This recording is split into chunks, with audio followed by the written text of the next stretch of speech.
something went on here, something went on there. And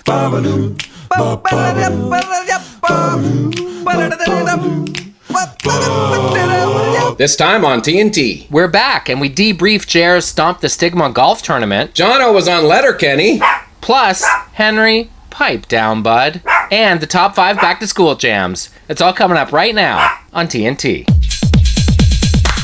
Woo! What the? That was a break and a half.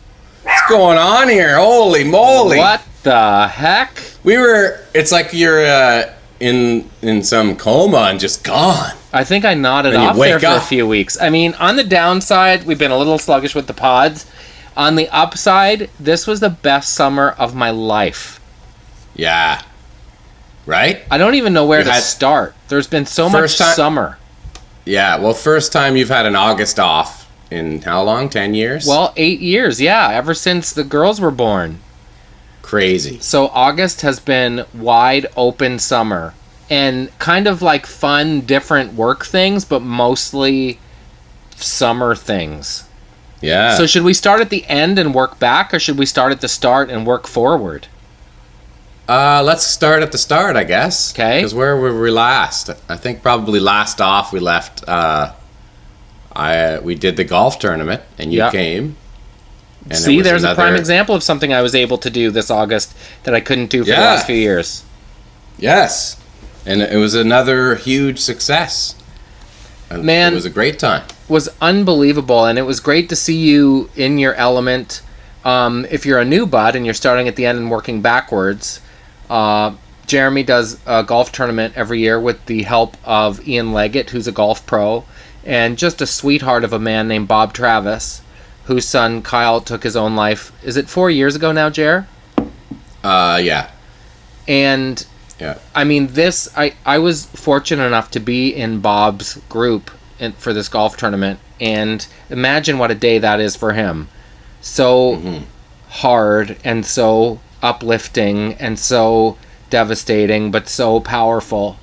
I mean, it was for anyone who attended, but especially imagine being a parent or family member of this kid. And as you know, Jer, by all accounts, Kyle was happy guy, lots of friends, going to university, just literally had an off night and made a rash decision that changed everyone's lives in his universe.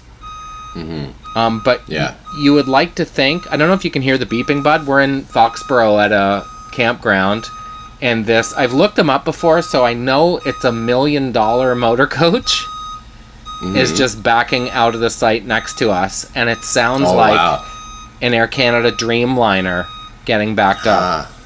Okay. There he goes. So this was my first time going, and kudos to you guys, man, because it's wonderful to see all of the people in the Travis's immediate universe get behind this. Like lots of friends of Kyle's volunteer at a number of the holes. But the thing that I found especially moving, and I find this of pride parades too. With a pride parade, for example, when young people are there waving flags and having fun, that's awesome to see.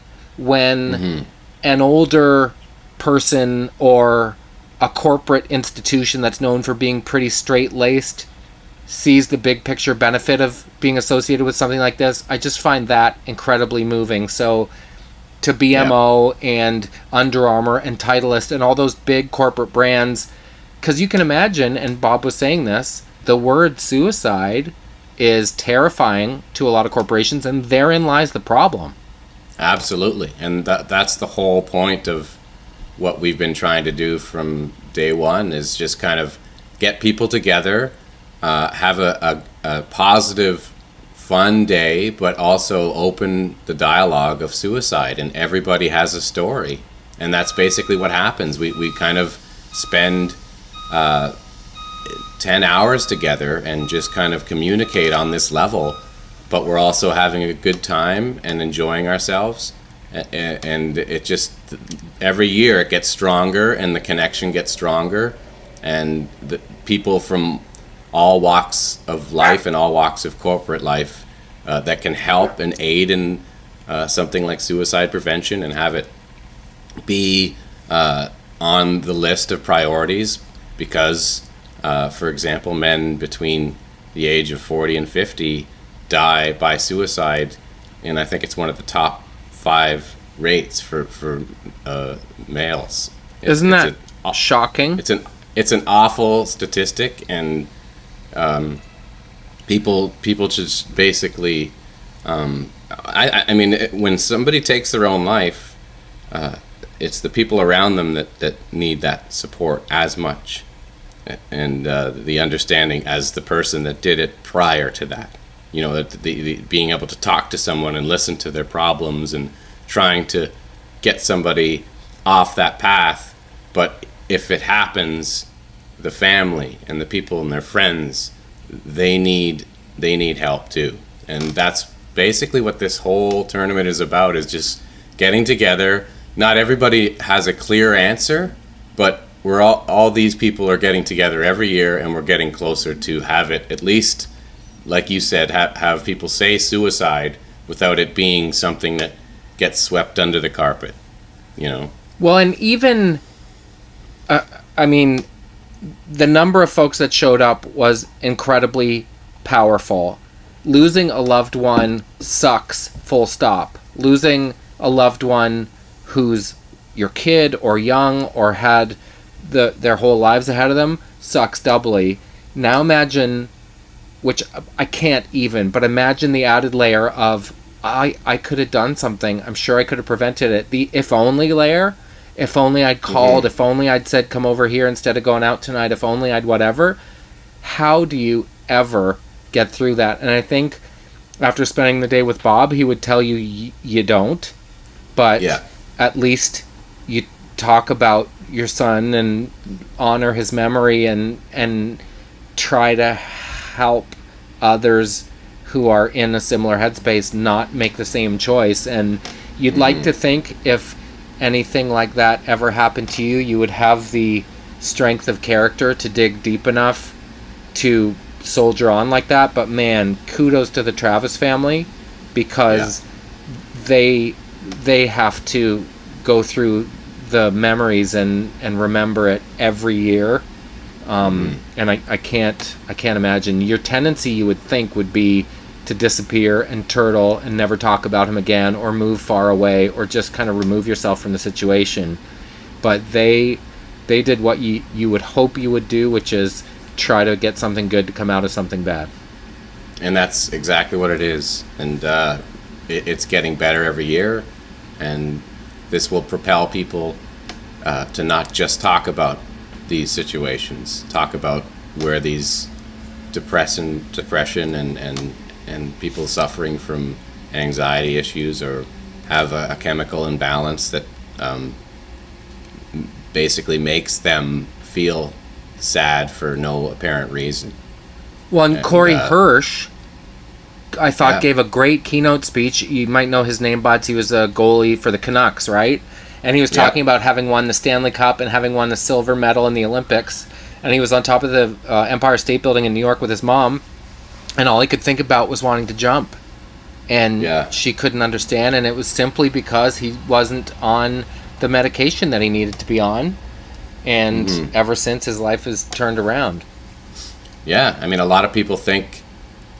I mean, I know when I was a little kid, I thought medication was something that you got when you're in a house or a mental institution or something, you know, and something that would make you appear more what people would think is normal in society. Someone who needs medication are the ones that are taken out of society in a way, and that's how things kind of were as a kid. So if you ever heard about somebody taking their own life, the family would completely dismiss the idea of it being depression, or they wouldn't even talk about it at all.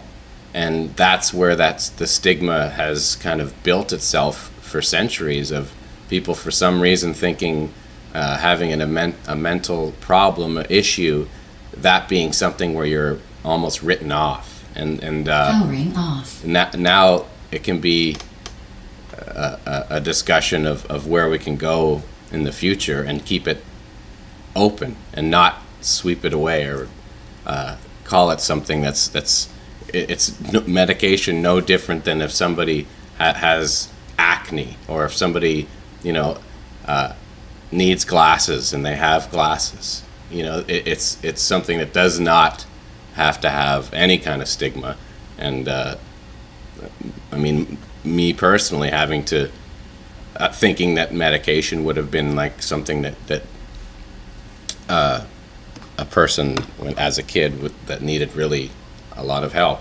I thought that, and I got over that and actually went to my doctor and talked about those things, and now I'm on medication, and I do have a better understanding of how life works from that, and I do believe it was an imbalance that needed to be corrected.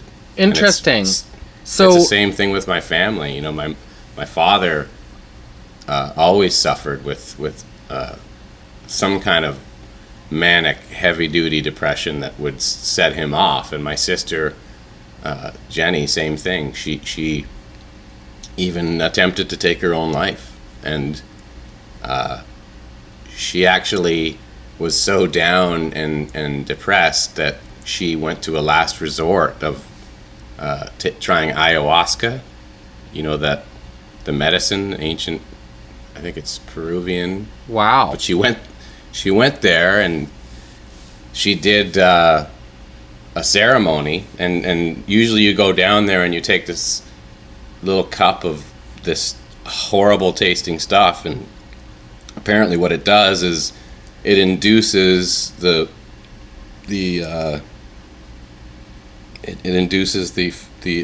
not even feeling, it makes you experience birth and death, the same thing. So either or. Wow. I guess it's the same experience. And it's full of fear, and she said it was like being backed into a corner with everything that you're afraid of coming at you at once.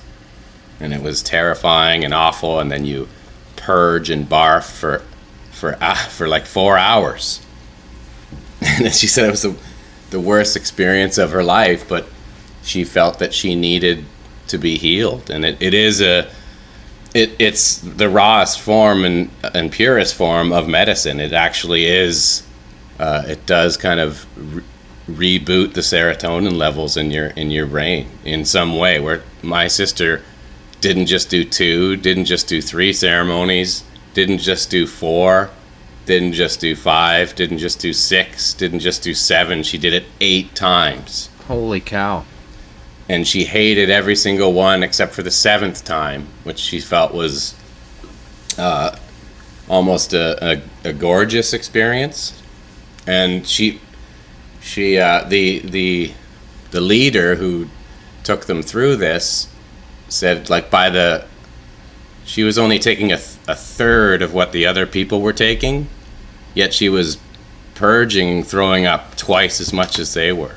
Whoa. And he says, and she believes that that's all the baggage and terrible memories and thoughts, because she says while this happens, you're just absolutely inundated with memories like it's happening of your youth and growing up, all these different things. It's so vivid and it's exact that and it's all the most terrible things that it suppress memories from birth, even, like from. So she just went through all this awful stuff, but by the end of it was those feelings and those memories meant nothing anymore. They didn't bother her. They don't hurt her. They don't make her feel sad. She's actually so happy that she can't believe it. I talked to her on the phone, and she's like elated. I'm like, who are you? So she did this recently? Yeah, she did it last month, like 3 weeks ago. So, it's interesting that she was at her kind of on the last straw. Like, she was like, if this doesn't work, then thanks, but no thanks, I'm out. Wow. And she's completely changed. Like, and in talking to her, she's full of joy to the point where I can't even believe it. So I'm just looking forward to spending the rest of our lives, getting to know each other and all the great stuff that comes with that. It's very typically bad of you to talk about. In your case specifically, was there a moment where you were like, you know what, I don't care, I need to get on meds, or has doing this golf tournament kind of changed your attitude towards it as well, or how did you end up making that decision? Well, I mean, I think when you get to your 40s, you start to realize or maybe understand what has happened to you, what life is. You start to get perspective of how other people's lives are, how other people grow up. And you start to realize how different maybe your life was than everything else that you thought was normal. For me, there's a lot of things that were not the same. And I think just kind of realizing that and getting to where I am now, it just kind of made me feel like I think I might not have it as together as I thought I did. And truth be told, that was the case when I spoke to my doctor. So, I mean, it was an experimental thing where it was constant conversation over a year or two. Yeah. And trying a couple of little different things here and there, and that's how it has to be. It has to be some kind of an open dialogue with your doctor that has an understanding of how things work, and not necessarily just someone who's going to pound medication down your throat. It's a very sensitive issue, and when you make decisions like this, it can be good and bad. But for me, it's still important to keep trying and trying to see if there's a resolution, as opposed to accepting that there's not. It kind of breaks your heart how resilient kids are, doesn't it? Because kids don't feel sorry for themselves typically, or wish they had it better generally. I remember when my dad died, the only thing I found really hard about it was people looking at me with the sad eyes like, "Aw, you poor thing." And I didn't like people judging my life, because it was my life. Mm-hmm. Yeah.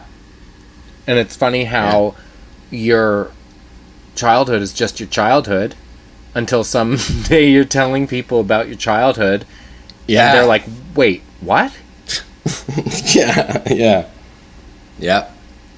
And actually, the wait what part, and then the finding the medium, or everybody has their own kind of different path, right? But you have to look at the other perspective to understand where you came from, or else you're just going to be going through the wormhole. Well, and what you have to try to remember is the worst thing, like the bar for the worst thing that happened to you as a kid might be very different than the bar for the worst thing that happened to someone else, but that still occupies a legitimate amount of real estate in that person's development, right? If the worst thing that happened to somebody was your neighbor who you're pretty good friends with moved away when you were 12, then that's still in your mind, that's still awful and still maybe shaped who you are as an adult. It doesn't compare to, your parents were killed in a car crash. Yeah. But it's still an awful thing that happened to you, and deserves the same amount of weight. Well, I think the other thing is, like, people from all walks of life, all of our heroes have come from the most terrible beginnings and made it through. So that my point is, no matter how bad you thought it was, might be worse than you think it was sometimes. You know what I mean? Like, sometimes you think something was okay and it's not, but sometimes you think it wasn't okay and it actually is, because you have to let it go and move on from that. I'm such an optimist that when I was a kid and my dad died and people would say, "I'm sorry to hear that," I would say, "What? No, it's great," because I wouldn't be as independent as I am if that hadn't happened. And while that's true, it took me a long time into my adulthood to allow myself the pause where you go, yeah, it wasn't awesome, but still, I'm happy with where I am, and I guess that's part of my story. You can also be too far the other end and too optimistic and too upbeat about things. You still need to feel them. Let them hit you. Totally. Yeah, and I think it's also just these kind of communication conversations that people have with each other just need to kind of happen, I think, a little bit more. And that communication where people think it's taboo to talk about your inner feelings is kind of silly, because your inner feelings are the most important feelings that you have. Well, and this is the only thing I know for sure, having never found myself in a place like that. If committing suicide feels like the best option to you in any given moment, I can't imagine how heavy that is and how dark a place that is. Like, it's presumably not a decision anyone ever makes lightly. So if by any chance any buds listening, you're in a bad place, send us an email, man. Don't do anything drastic. Talk to somebody. I know it's not what the day was about, but there was some spectacular Canadianity at Stomp the Stigma this year. Should we take a break and we'll talk about it on the other side? Sure. Don't go away, bud. Crunch, crunch, crunch, crunch. Thanks a lot, baby. Get out of here. Don't let the door hit you on the way out. Crunch, crunch, crunch, crunch. Hello. Just to make it a little more fun, can I be Andrea asking you about people that I saw at Stomp the Stigma? Totally. That'd be great. Okay. I'd love that. So, and Andrea. maybe you're Laramie. You were like serving wine on the 11th tee. Okay. Laramie. All right. Remember that golf tournament last Tuesday? How could I forget, Andrea? Well, there was some heavy hitters there, wasn't there? Like, didn't I see that Life is a Highway guy? What's his name again? That was Tom Cochran. Yeah, he was there. He was there. Yeah. And then that friggin' pecker from, what's it called? The Tragically's Hip? Yeah, Paul Langlois. He was here too. One of my there, heroes. wasn't he? Damon Allen was there, man. Did you see that? Who's that? Is that the fellow from Sleep Country, Canada? No, the football star. Oh, right on. Yeah. I thought he was the fellow from the Don't Buy a Mattress Anywhere Else. Did you see the Michael Landsberg? Yeah, I did. He's that fellow from TSN. Plus that guy that used to have the mustache was there too, wasn't he?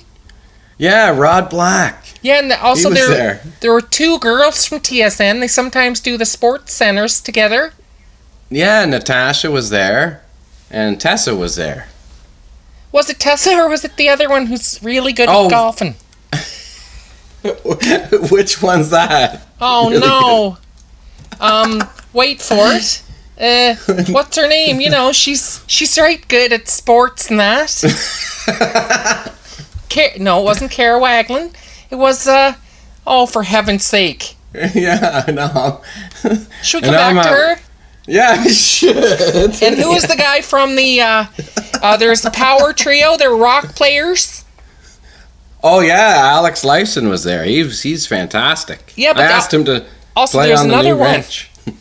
What's that? There was another Power Trio guy there, drummer, wasn't he? There was a couple great drummers there. One there from Triumphs.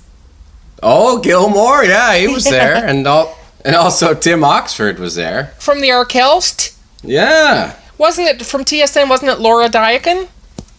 That's right, you got it. That's right, the one, the Tessa Bonham lookalike, wasn't it? That's right, sorry.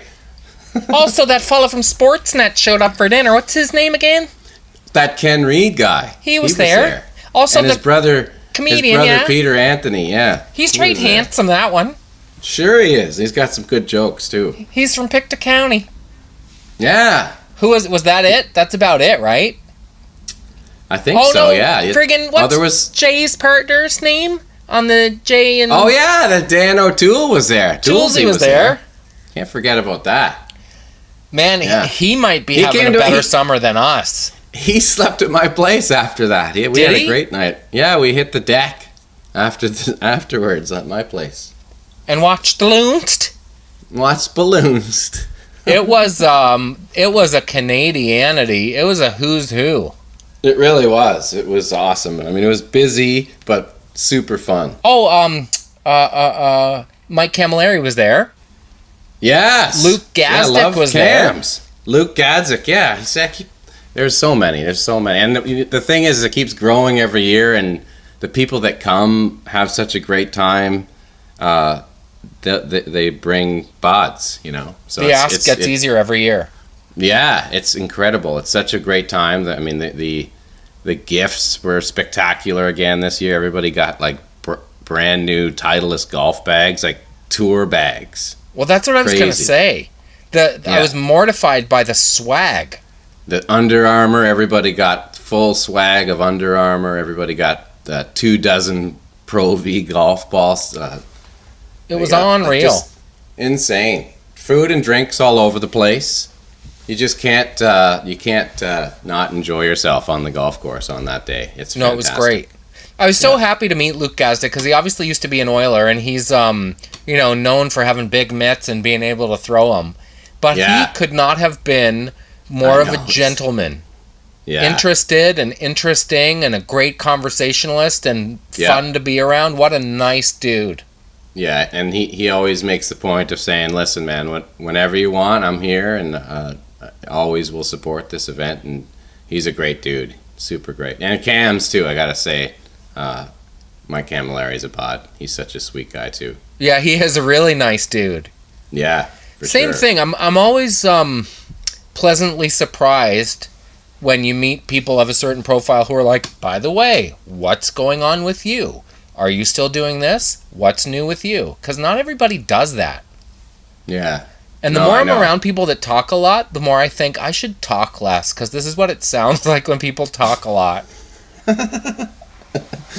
I know. And the other thing is that all the members that I've played with over the years there, so great. The people that are actually at Summit, they're some of the sweetest members I've ever met. The men and women that work there, the staff too, like incredible staff. That's unbelievable. Probably one of the best staffs I've ever seen in a golf course. Well, so Ian Leggett, starting with him, he is just a doll. Mm-hmm. What a sincere, kind, deep, thoughtful dude. He cares big time, for sure. Yep. And who's the manager? She's a bod. Is it Sarah? I know. Oh, see, now you've got me again. Aw, dang. Now I feel bad. I'm pretty sure it's Sarah, but if it's not, I'm super sorry, but she's super nice and I love her. She's totally a bod, and we're going to send her some merch. Yeah. Yes, we're going to fill up the pro shop. On the subject of golf, Brooke Henderson won yesterday. Yeah. Phenomenal. First time for a female to win in 45 years. The Canadian Women's Open. Oh my gosh. That's I knew that it was 1973 when a Canadian woman won last, but I was like, 45. Oh my gosh, that is 45 years ago. Yeah. Whoa. So she's going to keep on going and winning. She's going to take golf to that level that Mike Weir took it in the 2000s. That she's kind of the next, and she's actually to golf. She's more like Tiger Woods in terms of how dominant she is. Mike Weir was fantastic and incredible and winning the Masters like that. He's never gonna not be a legend in this country. But Brooke is just her dominance in the field is really, it's crazy. The fact that she's just a kid still, and she also just seems right nice. She does, yeah. Smiths Falls. That's where they got the big pot plant there, Andrea. Go away. I saw Snoop Dogg was there a couple days ago doing a free concert. Well, I saw Peter Anthony was there. Really? Yeah. Is that because do they grow dope or what is that? Mm-hmm. Yeah, it's the biggest. I guess the big one of the big contracts is in Smiths Falls, and it's this massive plant that builds big pot plants. It's a dopery. And clearly they're using Snoop's strain, one of his strains. Imagine how much money he's making. Oh, man. Ain't no tariffs on that, is there? Oh, man. So, moving on from what was a wonderful day, Stomp the Stigma, and I hope to be included again next year. Wouldn't miss it. It's a great day and super important. It just, like I said, you left with your arms full of swag, which was shocking and not expected, but more than arms and your trunk of your car. It's great. Like the amount of stuff is ridiculous, and it's ridiculous. So cool. And by the way, we played Headbands, the board game, on the drive down to Foxborough, and we used the there was an inflatable, like a tire pump. Used that on Indy's bike. Yeah, well, because you have the first aid kit, all this stuff. Yeah, the just in case bag for the back for your trunk for all the needs. Yeah. Yeah, it was a shocking amount. Really so, in the last week, we went camping in PEI, which was awesome. We weren't there for too long. We were just there overnight, but had a great time. And had to get back to Halifax because I was going to Sudbury to work on Letterkenny. Wowzers! How about that? Tell everybody everything about it. Well, I can't tell. Well, no. I mean, like the experience and just the bodness of the bots. Man, I'm going to tell you something. I worked on a show called Call Me Fitz a few years ago with Jason Priestley, and he set the tone. And the tone gets set at the top, and there is a history in our business of it being kind of militaristic structure, and the camera operator isn't nice to the first assistant camera, and the first assistant camera kind of poos on the second. There's a change afoot, just generationally, which makes sense that kids nowadays aren't down with the being treated like garbage, which is great, and as it should be. Especially in a comedy set, you want to keep it light and make sure everybody's having fun, but you still have a lot of work to do.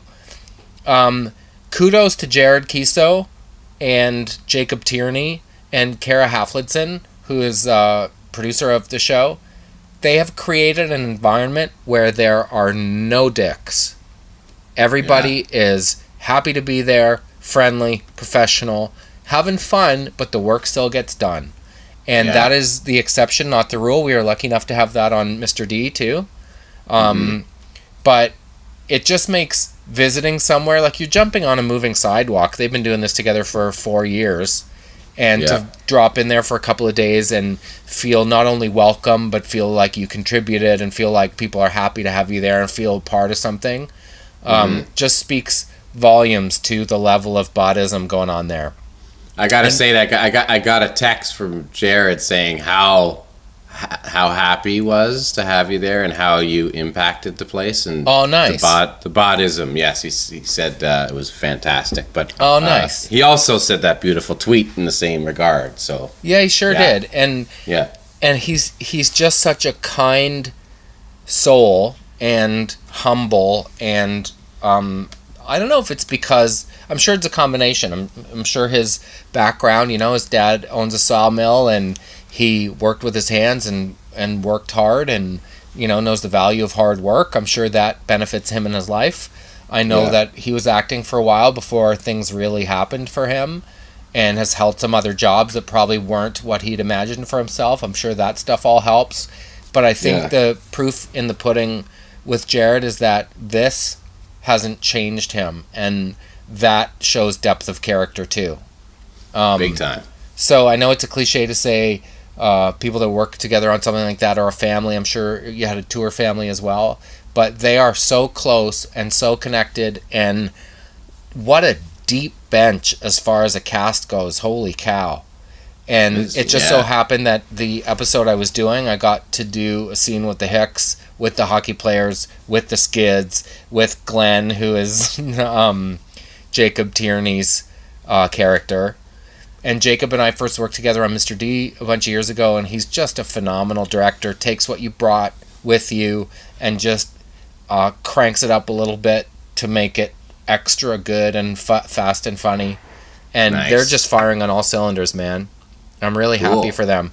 Because Hollywood Reporter gave a glowing review of that show, and Rolling Stone gave it a glowing review. Yeah. So I think, only the first 2 seasons are on Hulu so far, but I think we can't even begin to imagine the stratosphere that show is going to be catapulted into.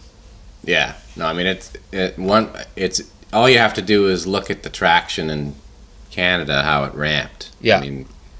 It's just like the tour that they did. You don't just go and start doing 2,000 no kidding, person theaters 2 times a day, every day and any day that you want. Like, that just doesn't happen. So to know that the depth is the grassroots depth is crazy. So how's that not gonna happen? Crazy. It's the same thing with Trailer Park Boys.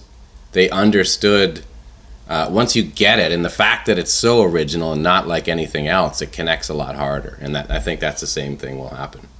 Well, and that's but the even thing. Bigger. That's the thing with comedy. Like, when you try to be all things to all people, it stops being anything to anyone. And a show like Letterkenny, people are going to be such rabid fans of. It's not for everybody, but the people that it's for will feel like they have found their religion. And there's so much dialogue and so many jokes per minute that it has the thing the Trailer Park had, which is people will watch one episode and then they'll watch it again 3 more times and they'll catch something different every time they watch. Well, the other thing that Jacob was smart to kind of incorporate as the show is there's so many different types of person. They're kind of all covered. Big different time. walks. So it's hard to not watch it without relating to somebody in it, which is very smart. And it's also fearless. Like, Tanis is a character played by Dio, who is a phenomenal actor.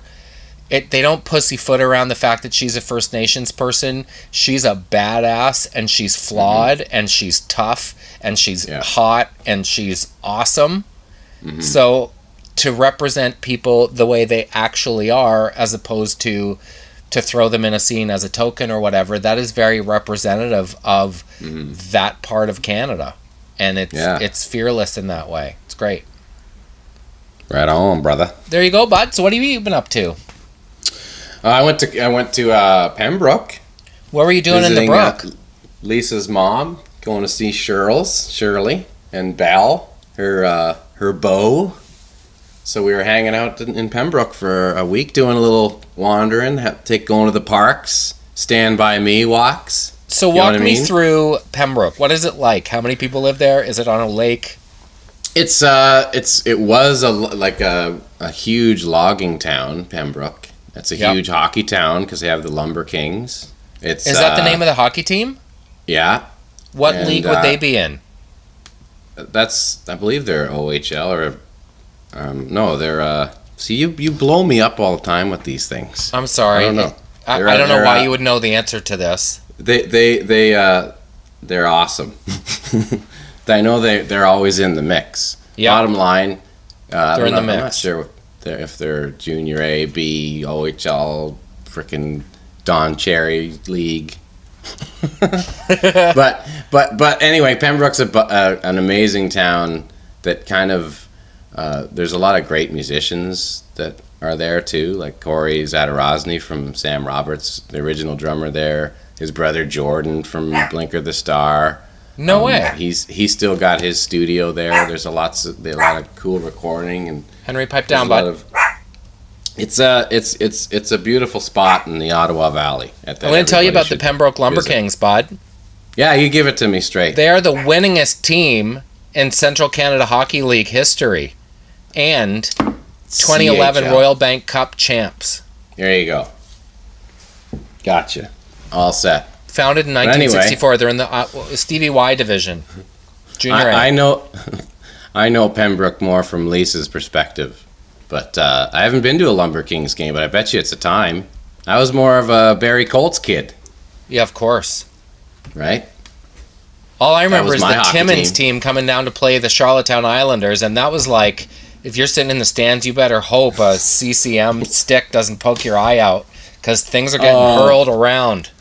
Well, I do like the Aurora Tigers. They're local now. They're a Junior A team. And actually Dart Guy is their scout. And you went with John Derringer to a game, remember? Yeah, that's right, yeah. Well, awesome. On the subject of hockey, today's the first day of the Truro Bearcats training camp. And my friend James Faulkner, who's 6'9", does the play-by-play. And I was like, when are you going to invite me out? And he's like, just tell me when you're coming. I'll get a second headset. I was like, that's the only thing standing in the way of me being the color guy on the Truro Bearcats broadcasts? A second headset? I'll go down to the Source and buy one. That would be awesome. I want to see that. We should do that. James Faulkner is coming out to our show, as are a bunch of the folks from Big Dog and Cat Country in Truro. Mm-hmm. James Faulkner is, as I mentioned, 6'9". He's not a heavy-set gentleman by any means. He does the news on Cat Country and Big Dog, and he does play-by-play for the Truro Bearcats. He's like the busiest person on the planet Earth, and you will love him. He's like, what's the guy who's hosts all those shows? Or not anymore. Mario Lopez? No, the what the hell is this? He originally was an American Idol guy. Ryan Seacrest. Yeah, he's like the Ryan Seacrest of Truro. Yeah, yeah, for sure. Dare to Dream. Or he's the the best was the Steve Harvey of Truro. All Steve Harvey does is repeat what the person said with some backspin on it. Yeah, but answer a question, Jer, and I'll do what Steve Harvey does. Name something that someone would put on when they get out of the shower. Frank Sinatra. He said Frank Sinatra. That's it. That's the joke. No. And then he's silent with his eyebrows pulled tight, and then he smiles. That's it. He said Frank Sinatra. I went to Steve Harvey camp. Let's take a break, bud. Are we going to do top 5 back to school jams? Yeah, we are. Unskinny pop pop. No. This episode of Taggart And Torrens is brought to you in part by Chipotle. Chipotle, chips and guac, tacos, and enchiladas. We'll be right back. This bus stop's kind of chilly this morning, but first day of school though. Shut up, Tyler. You What? probably don't even know who you have for chem. So, who cares? I do. Who do you have? Everybody knows who they have Who do you by have? now, teacher-wise. You don't even know. Stupid. I don't even care. Why do you gotta fight about it? I'm not fighting cares? about it, you stupid idiot. Holy moly! Just trying to go to school. First day of school, already starting with the bullies. Guess what I did all summer? Jeez. What? Perfected my comedic voices. I was working on my comedy. Play any yeah? song Let's on your hear one of your- Walkman. Hear a new joke. Tell me a joke. Play any song on your Walkman and I'll show you the voice that I can do. Okay, I got this. As a Billy Joel. the clothes are around? Can't you tell that my ties too right? Alvin and the Chipmunks, bro. But you get yourself a ride, blow sneakers, cause you're gonna cruise the miracle mo. That's not even Alvin, bro. That's Theodore. That's not even funny at all. That's comedy. Oh, really? The Chipmunks aren't funny? They're sound funny, but it's still rock and roll to me. Aw, Dave. You tell me, aw, Dave isn't funny, bro? That's making me want to throw up. It's so cringy. What about this one? Don't You ready? do that. Bobble! Bobble! What? Bobble! Remember Bobby, bro? Yeah, You know that guy who remember hosts How We Bobby? Do It? He used to be in a show called St. Elsewhere, and he did this hilarious thing where he put a glove over his head, and he talked like, Bobble! Everybody who knows anything about comedy knows it, bro. It was the funniest thing ever. Just because you talk about something that happened like Wikipedia with a guy who maybe has a history of comedy, you don't have to do it. That's not comedy. You know what's the funniest thing ever, Talking bro? about... Listen to this. What? You ready? Wah, wah, wah, wah, wah, wah. Charlie Brown's teacher, bro. I'm turning up my Walkman. That's Wah, wah. so stupid. I gotta be so stupid. Do you know what that is? It's high concept. That's if Charlie Brown's teacher was doing karaoke with Billy Joel. You know what? Yeah, now I know why Now I know why your parents named you Driddle. Kind of name is Driddle anyway. It's Driddle. very meaningful in our family. My grandfather's name was Dribble. Dribble or Drizzle? Yeah, right. Yeah, Driddle with a D. Here comes Kinda the name bus, is bro. Don't you Driddle. dare sit next to me. Promise. Promise. Bobble. Oh, dude. Oh man, that guy. That I hate guy. that guy. You know that guy who's took one comedy Yeah. workshop from 2 to 4 one afternoon in the summer and is like, I got this.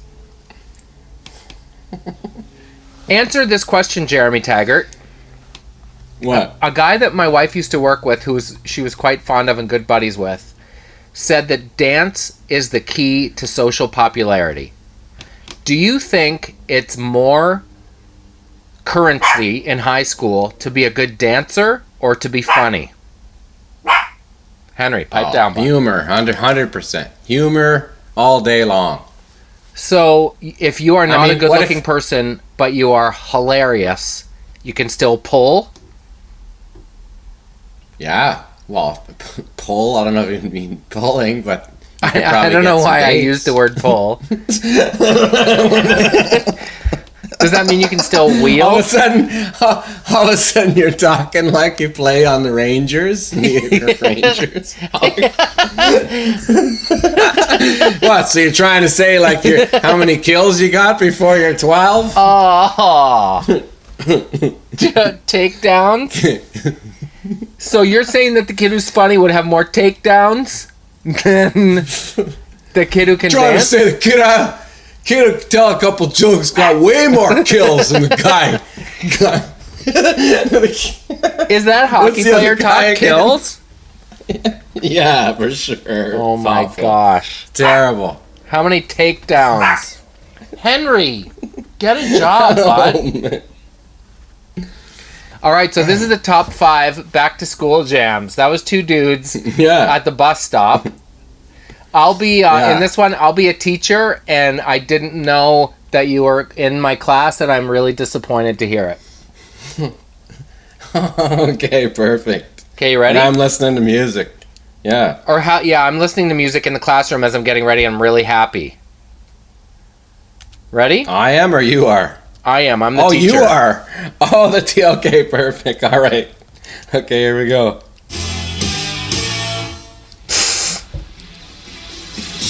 First day back to school. Can't wait to see my class. I've hit agenda at the class list. No names that stick out as being rather difficult. Should be able to cruise until June when the year's over. Wait a second, come to think of it, in Australia, is the year over in June, or is it just starting in June? In any event, here's hoping I don't have Benjamin in my class, because that would ruin things.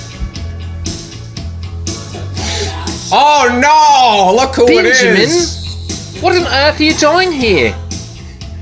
Hey, Mr. Garrett, I got Mr. Garrett! No, you don't. I look at the class list. Yes, I do. You had Miss Brown. Yes. Nope. They said they changed. They said you're Mr. Garrett's class. Benjamin, you're that American exchange student? I was pretty sure that you had Miss Brown. Why would Principal Fitzhenry do this to me? Well, who else is going to teach our political science class? Benjamin, since you're here early for once, and it's just the time of this, let's have a conversation, shall we? Yeah, okay. What can I do to guarantee that you won't cause a problem in my class? Well, I'm a bit, what do you, like, it's kind of, that's how I am, though. That's how I do, Just, here's what I'd like to work on this coming year, Benjamin. When you have a reaction or a reflex to talk, just don't. It's that simple, just don't. Suppress the urge to talk.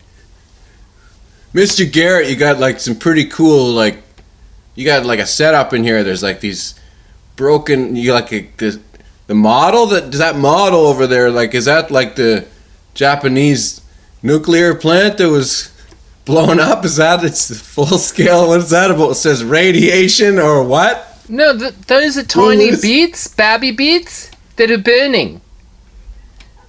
And I use those as a model so that everyone in the class can understand the battle that Mother Nature is facing. Yeah, man. And what's that climate change chart about, man? Hey, it's just a light-hearted look at the fact that the planet is melting. I like to joke around as much as the next guy. So it's like, while we are having a joke, at the same time, we are perishing from the moment we're born. So, it's funny. How come it's so... Why don't you move back to Australia? They need some help, man. It's like really dry. It's supposed to be like... Forget about the burning beds. How about the no raining? I can't tell if you're joking. Are you? Is that a joke? Is it a joke? Is it a joke? Is it a joke? Is it a sometimes joke? 5 different pronunciations of joke. Is it a joke? Is it a joke? Is it a joke? Is it a joke? Is it a joke? I just see Peter Garrett sitting there talking to this guy in class, trying to straighten him out. We are posted up beside the bocce ball court, and a dog just snapped off a number 2, and Henry's losing it. Oh, really? The bocce ball? So is there some folks rolling a game or what? Oh, a dog just was using it as a restroom. But this Nice. park is legit. There's 4 pools. There's a bocce ball. There's a lodge. They play chocolate bar bingo. There's a dance tomorrow night. There's country line dancing fancy. and wood sign painting tonight. It's legit. I love it.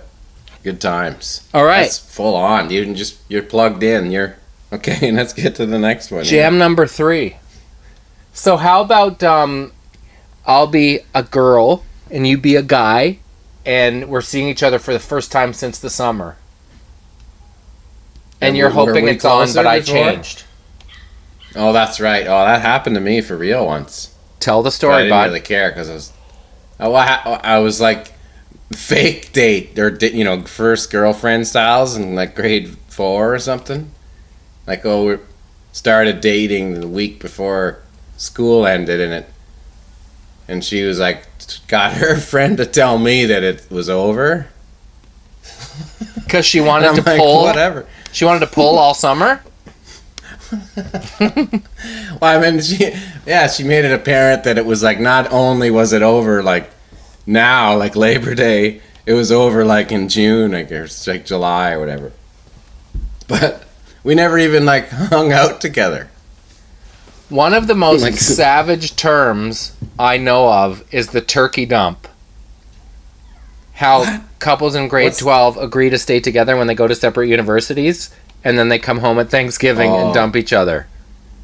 Oh my god! We're gonna stay that's together great. forever. The Yeah, it's only turkey dump. 4 years. Turkey dump. 2 weeks later. Okay, so you're Okay. you're coming up to me. Your I'm name's the- Connor. And your name is Wendy. What is it? Okay. Wendy. Wendy? Okay. Yeah.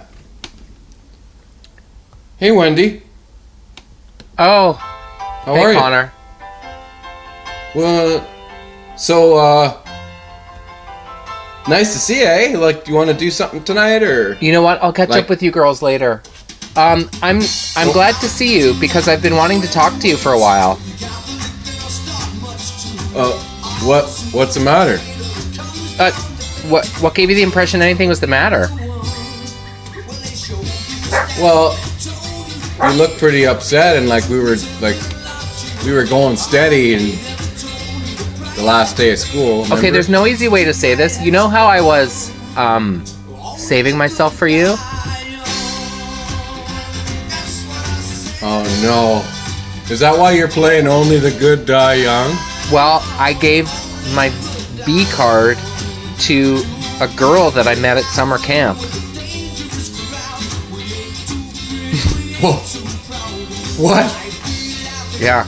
Well, so that's it, eh? Well, if it's any consolation, her name is Miranda, and if you squint, she kind of looks like you. Well, I don't know what to think. Well, I'll make it easy for you. I think Don't I'm, think anything, because nothing's ever going to happen again.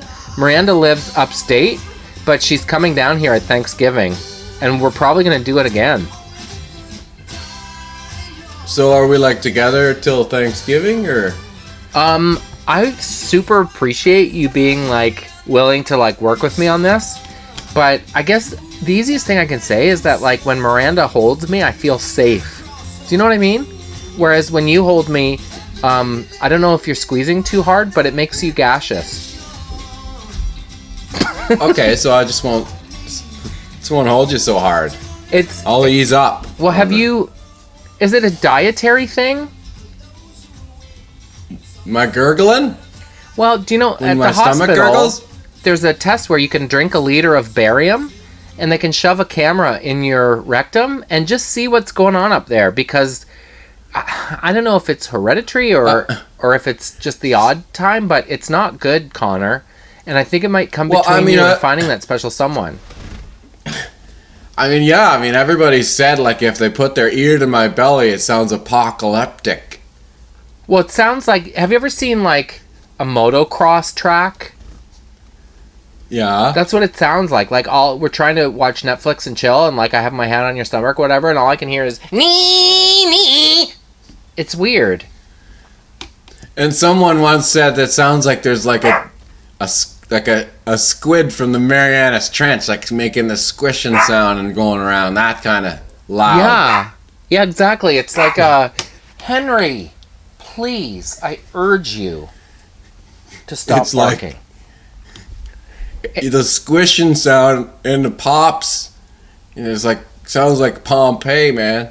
Yeah, well, exactly. It's like a stand-up bass at sound check, like...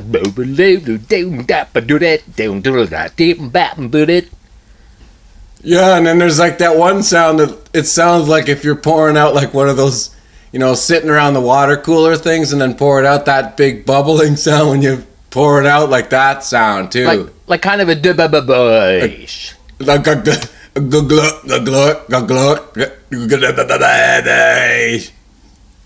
that too. Like when you're in the airport and there's like a guy next to you and he's like doesn't care about anything. You just Or it's like if you dropped an Alka-Seltzer in a swimming pool and it was just like... Yeah. And do you know what I mean? If you're like, it's almost it's like if you had like your ear under like a blanket and then like a bunch of firecrackers underneath that and then lit them off. That's like there's popping and cracking. Or do you know like how... What is the Def Leppard song that starts with... That's what your stomach sounds like. And all I ever hear from Miranda's balloon knot is like a... That's the most I would ever hear, and it's so cute, And then sometimes it's like sounds like sometimes like the beginning of Hot for Teacher sometimes. Yeah, that's what I'm saying. You know how sometimes it sounds like if a concrete girder came off a Freightliner and smashed into a million pieces? And then Kia Rondo hit it on the highway? It's like, it sounds like that sometimes. Can you just like put your head on my stomach and just like relax? I mean, I can try.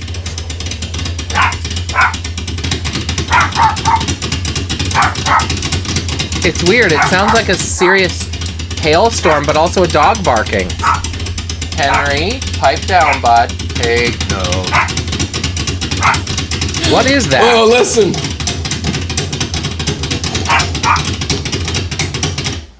Did you just Google jalopy sound effects? My stomach, man. What actually is that sound effect?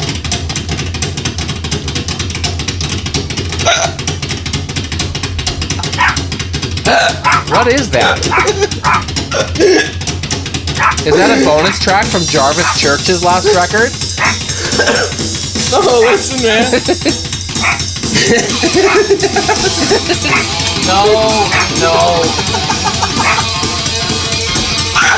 Oh my gosh, this dog.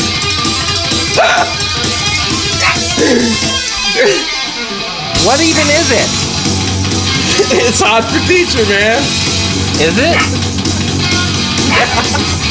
Yeah. Oh, all I can hear is big rigs moving and Henry barking. Oh man, that's so funny because I just kept playing the beginning of Hot for Teacher. I got it bad at the so bad. I'm hot teacher. Remember that time we were in the truck driving, and the Hot for Teacher came on and super loud because when I plugged the phone in, and then it comes under the stereo like your phone. No. The iTunes. All of a sudden, Hot for Teacher came on all super loud and the drums were going crazy. When you were in the truck? And you're like, what the fuck is that? It's right, it's so loud. Yeah, you're like, what the hell's going on? Panama will come in awful hot too. No, but Hot for Teachers. Pipe down, bud. Hot for Teacher can't be topped. Oh yeah. Hey, before we go, by the way, we should tell the people about the new tour dates announced. Yes. Please buy tickets. Please come see us. Yeah. We're at Beau's Oktoberfest, the 21st and 22nd of September. We're doing an East Coast Rip the last week of September, starting in Yarmouth on September 25th. And then we're doing Windsor on my birthday, October 2nd, Toronto, October 3rd, Woo! St. Catharines, October 4th. And just sliding into Thanksgiving weekend. It's going to be a good rip. Back on the Monday drops, bud. Monday drops, buds. Back to school, back on the Monday drops. All right, bud. All right, bud. Good chatting. Jonathan Torrens, CBC News, Foxborough. Boom gang gang go ding gang ju boom bounce boom do boom bam bam tika do